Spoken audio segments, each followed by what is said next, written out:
You should have the grading scales on it too.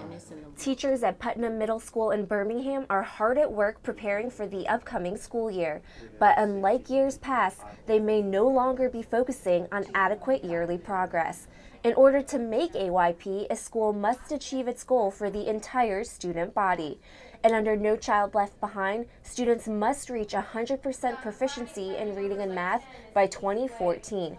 However, education officials say this is an unrealistic goal.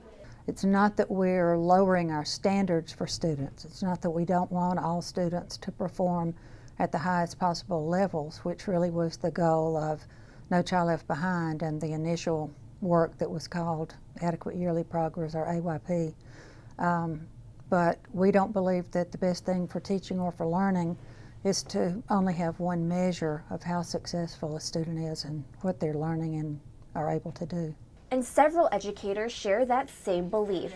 Brenda Dial is the new principal at Putnam Middle School this year. She says she's leaning more towards the elimination of AYP because it only takes into account one test score. I believe that students are more than a test score, one single item. I think that children bring other opportunities in which they grow, both academically and socially. I think that a lot of times so much time or so much energy is based on test scores that we forget about the whole child. In addition, some teachers at Putnam feel that students who don't make AYP will feel discouraged, even when they've made good progress over the year. I'm more about the children.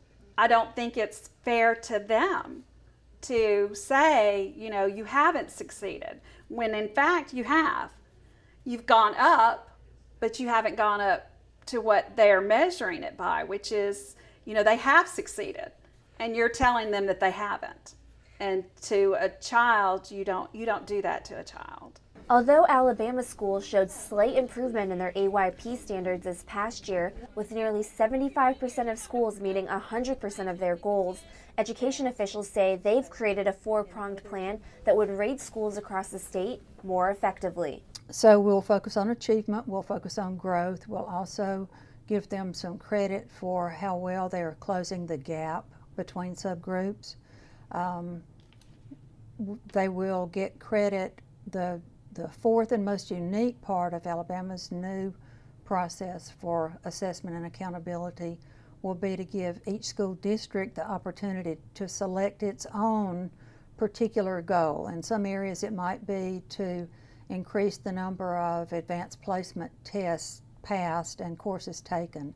In others it might have, another district might have a goal related to workforce readiness or career readiness. And Plan 2020 is already receiving support. Principal Dial likes the idea of having multiple assessment factors, especially one that focuses on student growth. I ideally like the idea of a portfolio, and one that would look at a child's growth and strengths as well as their weakness across a period of time, say from first grade or even from third grade, looking at academically what are they doing in math, what are they doing in reading, and that way you get a more a global picture of the child and what his strengths and weaknesses are. The state will submit their proposal to the U.S. Department of Education in September and are hopeful for a waiver.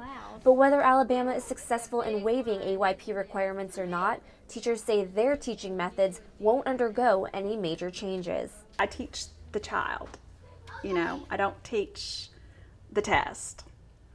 I would continue to teach the child, continue to look for the data and continue to investigate ways to teach the child.